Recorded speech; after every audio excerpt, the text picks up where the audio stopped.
Welcome to Mariners Point. इस video में हम लोग बात करेंगे आज एमईओ क्लास 4 मोटर का जो रिटन पेपर है वो हम लोग 2 पार्ट कवर कर चुके हैं, जिसमें 20 क्वेश्चन हम लोग डिस्कस किए हैं। हम लोग इसमें आज 10 क्वेश्चन और डिस्कस करेंगे। तो हम लोग क्वेश्चन की तरफ बढ़ते हैं। क्वेश्चन है, if the combustion control system of an automatically fired auxiliary boiler fails to sustain burner ignition after a normal shutdown you should check. जो बॉयलर फर्नेस होता है उसमें एक फोटो सेल डिटेक्टर लगा रहता है जो फोटो इलेक्ट्रिक इफेक्ट पर काम करता है। तो अगर बर्नर में प्रॉब्लम होगा तो हम लोग सबसे पहले क्या चेक करेंगे, फोटो सेल डिटेक्टर चेक करेंगे। ओके, तो अपना राइट आंसर ये हो जाएगा। हम लोग और कुछ नहीं चेक करेंगे। हाई वोल्टेज क्यों होता है? स्पार्क के लिए। ओके, लेकिन उससे पहले हम लोग फोटो सेल डिटेक्टर चेक करेंगे, क्योंकि हम लोग फर्स्ट स्टार्ट कर रहे हैं ऑक्सिलरी बॉयलर को। ओके, तो फोटो सेल डिटेक्टर चेक करेंगे हम लोग। ओके, नेक्स्ट क्वेश्चन देखेंगे। इस क्वेश्चन के लिए ऑप्शन के अनुसार यही होगा, क्योंकि low steam pressure open air damper भी नहीं होगा, और हाई वोल्टेज स्पार्क के लिए होता है, कंबशन के लिए होता है। So photo cell detector faulty हम लोग चेक करेंगे। Next, which of the following statement is true about slow speed engine. तो इसमें अगर हम लोग ऑप्शन चेक करेंगे, scavenge fire can lead to crankcase explosion. अब क्रैंकेस एक्सप्लोजन का मेन रीज़न होता है मिस्ट, एयर तो अवेलेबल होता ही है, और आपका टेम्परेचर हॉट स्पॉट। तो अगर स्कैवेंज फायर के कारण हॉट स्पॉट क्रिएट हो सकता है तो ये रीजन हो सकता है। सेकंड की scavenge fire can lead to deformation of diaphragm plate. Diaphragm क्या करता है? कंबशन चैम्बर और क्रैंकेस को अलग करता है, और उसके ऊपर ही डायफ्राम प्लेट के ऊपर स्कैवेंज स्पेस होता है। अगर वहाँ पर फायर होगा तो डायफ्राम प्लेट वहाँ पर आपका डैमेज होगा ही होगा। Scavenge fire can lead to damage to tie rod. अगर फायर ज़्यादा हो गया तो टाई रॉड को भी डैमेज कर सकता है। अगर टेम्परेचर स्कैवेंज फायर के कारण क्रैंकेस एक्सप्लोजन हो जाएगा, और उसके कारण भी हाई टेम्परेचर होगा तो वहाँ पर टेम्परेचर इतना बिल्ड हो जाएगा कि टाई रॉड भी डैमेज हो सकता है। स्कैवेंज फायर अगर ज़्यादा हो गया उसमें, अगर क्रैंकेस एक्सप्लोजन नहीं हुआ, स्कैवेंज फायरिंग अगर ज़्यादा हुआ तो वहाँ पर भी आपका टाई रॉड डैमेज हो सकता है। तो इसलिए इसका ऑप्शन होगा D, all of the above हो जाएगा। नेक्स्ट है कि for a 2 stroke engine 2 O rings are provided on the liner. तो what are the function of top O ring and function of lower O ring. हम लोग पिछले पार्ट में देखे थे कि जो अपना सिलेंडर लाइनर होता है उसमें जब हम लोग फ्रेम से कनेक्ट करते हैं तो वहाँ 2 ओरिंग होता है। ओके, और उसके बीच में टेल होता है। तो ये क्यों होता है? तो ऊपर वाला होता है कि अगर आपका जैकेट वाटर लीक किया साइड से तो एक उसके लीक वो कंबशन चैम्बर में ना जाए उसके लिए होता है, और दूसरा कि जो कंबशन चैम्बर में जो पार्टिकल्स ऑफ एयर होंगे तो वो ऊपर ना जाए, इसीलिए होता है। टेल होल का तो समझ गया कि जो लीकेज होगा वो बाहर कर देगा, कंबशन चैम्बर में नहीं जाने देगा। तो इसका आप ऑप्शन देख सकते हैं, ऑप्शन बी होगा कि फर्स्ट जो ओरिंग है वो सील जैकेट कूलिंग वाटर, वो जैकेट कूलिंग वाटर को सील करने के लिए होता है, और सेकंड है जो स्कैवेंज एयर है उसको सील करने के लिए होता है। ठीक है, तो आपका ये क्योंकि अगर आप लाइनर देखेंगे तो ये जो ए फ्रेम से कनेक्ट है और बीच में गैप है, ये गैप देख रहे हैं, तो यहाँ अगर जैकेट वाटर फ्लो कर रहा है तो ये जैकेट वाटर को सील करता है। ठीक है, वो नीचे नहीं आने देता। और हम लोग जानते हैं कि 2 स्ट्रोक डीजल इंजन में जो आपका पोर्ट होता है स्कैवेंज पोर्ट वो नीचे होता है, तो जो स्कैवेंज एयर आएगा उसको सील करने के लिए भी यूज होता है। समझ गए? तो 2 काम होता है, फर्स्ट वाला सील जैकेट वाटर, और जो लोअर वन होता है सील स्कैवेंज एयर। तो आपका ऑप्शन बी हो जाएगा। ओके, अब नेक्स्ट है Even if there is an oil mist concentration inside a crankcase and there is also a hot spot crankcase, explosion will only take place when. तो कब होगा? तो अगर hot spot provide ignition temperature for oil mist concentration, yes oil mist जो concentration है अगर hot spot ignition temperature provide कर देगा तो एक्सप्लोजन हो जाएगा। Next option, when the oil mist air mixture in the flammable range, oil mist और air mixture flammable range में भी आ जाएगा। फ्लेमेबल रेंज मतलब उसको टेम्परेचर मिल गया तो एक्सप्लोजन हो जाएगा। तो इसका राइट आंसर होगा both A and B. Which of the following condition is responsible for the fuel oil to atomize when using a steam atomizer in auxiliary boiler. अगर ऑक्सिलरी बॉयलर में steam का जो nozzle होता है वो दो से तीन टाइप्स का होता है। तो ये है जो ऑक्सिलरी बॉयलर जिसमें स्टीम यूज कर रहे हैं एटोमाइजिंग के लिए। एटोमाइजिंग के लिए एटोमाइजिंग प्लेट भी यूज होता है, लेकिन यहाँ पर स्टीम यूज कर रहे हैं। तो इस तरह का जो आपका बर्नर है उसमें क्या होता है कि स्टीम पास किया जाता है कन्वर्जन डाइवर्जन नोजल से। अगर सिंपल डायग्राम बनाए तो जो मिडिल में है वो आपका स्टीम पास कर रहा है, नोजल है कन्वर्जन डाइवर्जन नोजल, और इधर जो है लाइन आपका ऑयल पास करेगा, ठीक ना। ओके, ऑयल आएगा यहाँ पे और स्टीम फर्नेस में जाएगा, ठीक है। तो स्टीम हाई वेलोसिटी से जाएगा ही, तो कन्वर्जन डाइवर्जन नोजल है वो क्या करेगा, एक्सपेंशन होगा और जो प्रेशर एनर्जी है वो काइनेटिक एनर्जी में कन्वर्ट हो जाएगा।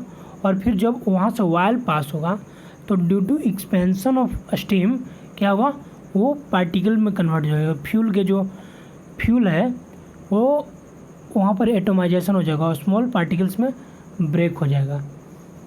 यहाँ पे है in the steam blast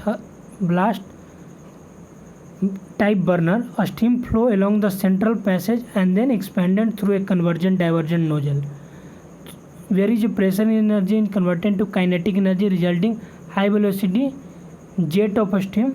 Okay, while is spread into this jet is entrained by it being torn to shreds and atomized into process.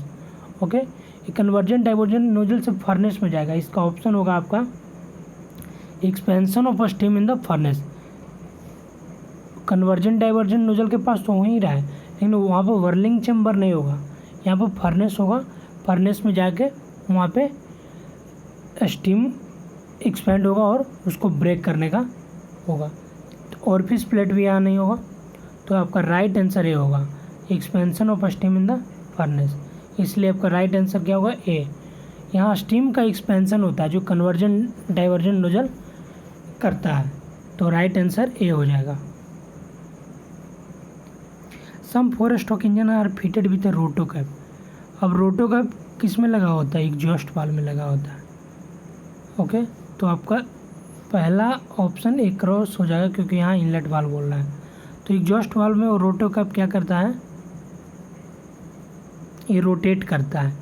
जो एग्जॉस्ट जो यहाँ पर कटिंग मार्क रहता है, जो एग्जॉस्ट एयर आएगा ना वो इसको रोटेट करने का काम करता है। तो इसका एडवांटेज ये है कि जब अगर वाल्व जब रोटेट करेगा तो किसी एक पार्टिकुलर एरिया में स्केलिंग फॉर्मेशन नहीं होगा, इवन स्केलिंग होगा और proper seating of exhaust valve on the valve seat. Okay, तो एक तो स्केलिंग सरफेस फंक्शन करेगा।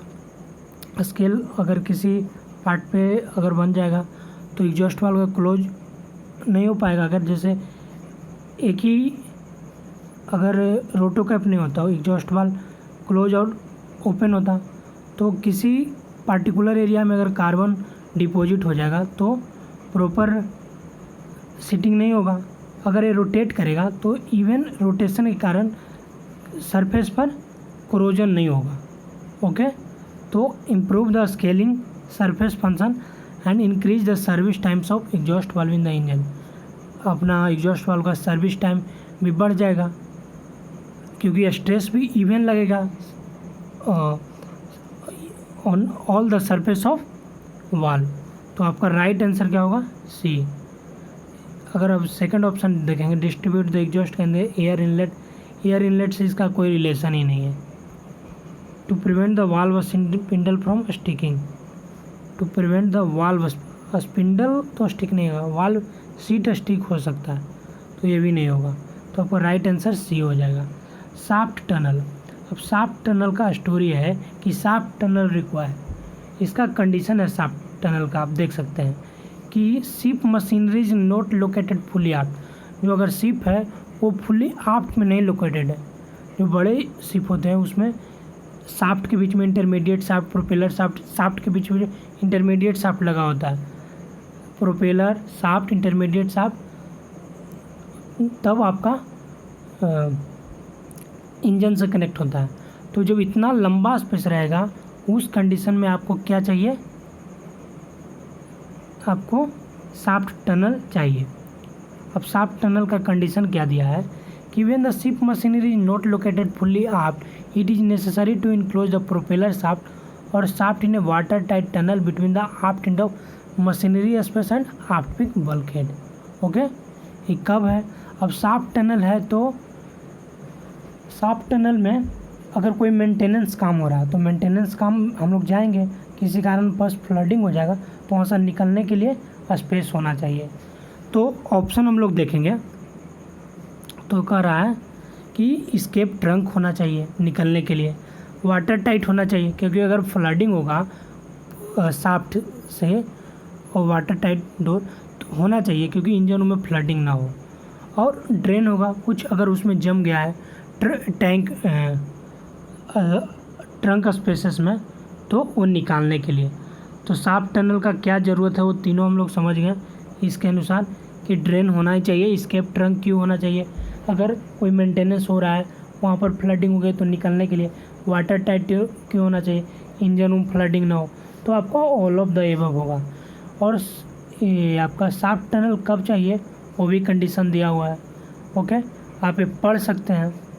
अब कर रहा है what do you mean by surge limit of turbo charger, एक डिफिनीशन टर्म है, कैरेक्टरिस्टिक कर्व ऑफ कंप्रेसर, जो टर्बो चार्जर है उसका कैरेक्टरिस्टिक कर्व, कैरेक्टरिस्टिक कर्व क्या है, कैरेक्टरिस्टिक कर्व है प्रेशर,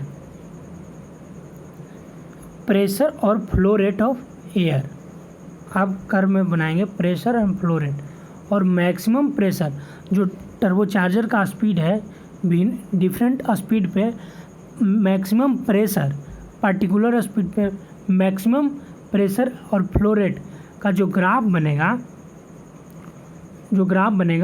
उसी को हम लोग surge limit of turbocharger बोलते हैं। एक डिफिनीशन टर्म है, याद करना पड़ेगा। A line joining all the point of maximum pressure on compressor characteristic curve drawn at various speed of operation, और ये जो मैक्सिमम प्रेशर किसके रिलेटिव रहता है, flow rate of air. Okay, तो इसका राइट आंसर क्या होगा, सी। ये डिफिनीशन टर्म में आपको याद रखना पड़ेगा। नेक्स्ट है a large low speed main propulsion diesel engine uses sea water to directly cool the, ये क्वेश्चन बहुत सारे एग्जाम में आता है, सिनर्जी में भी आता है, और अगर कोई भी एग्जाम आप देंगे मरीन का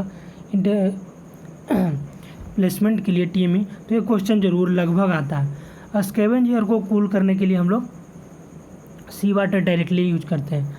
हम लोग प्रीवियस वीडियो में ये क्वेश्चन आया था, तो ये क्यों करते हैं, तो हम लोग डेंसिटी बढ़ाने के लिए, डेंसिटी बढ़ाने के लिए मतलब मास बढ़ाने के लिए, मास बढ़ेगा तो ज़्यादा से ज़्यादा एयर कंबसन चैम्बर में जाएगा, वो वर्न होगा तो हमें ज़्यादा एनर्जी मिलेगा। ओके, तो मतलब इफिशिएंसी बढ़ेगा। नेक्स्ट है इसका राइट आंसर सी हो जाएगा। नेक्स्ट हम लोग देखेंगे exhaust grouping is required. Exhaust grouping हम लोग किस में करते हैं, कांस्टेंट प्रेशर जो होता है उसमें क्या होता है, सारे एक ही मैनिफोल्ड में आ जाते हैं और प्रेशर क्या रहता है, कांस्टेंट रहता है।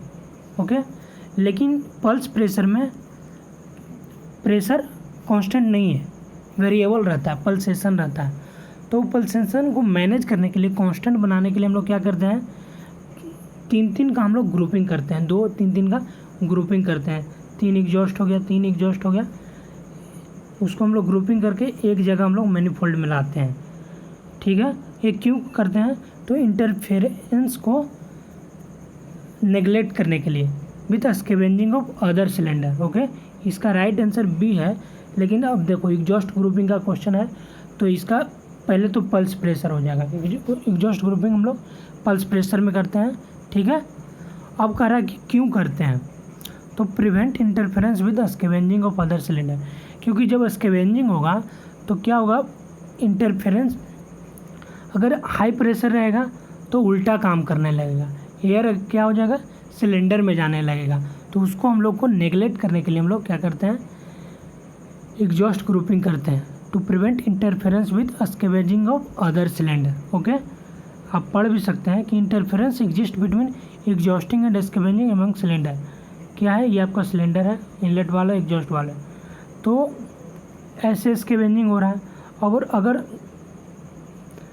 अगर यहाँ पर आपका एग्जॉस्ट वाल्व में प्रेशर ज़्यादा है तो यहीं पे आने लगेगा ना, एग्जॉस्ट ज़्यादा रहेगा तो एयर उल्टा आने लगेगा, क्योंकि जाना चाहिए हम लोग को ऐसे, इसीलिए to prevent the interference exhausting and scavenging among cylinder. तो आपका राइट आंसर क्या हो जाएगा, to prevent interference with scavenging of other cylinder. Thank you.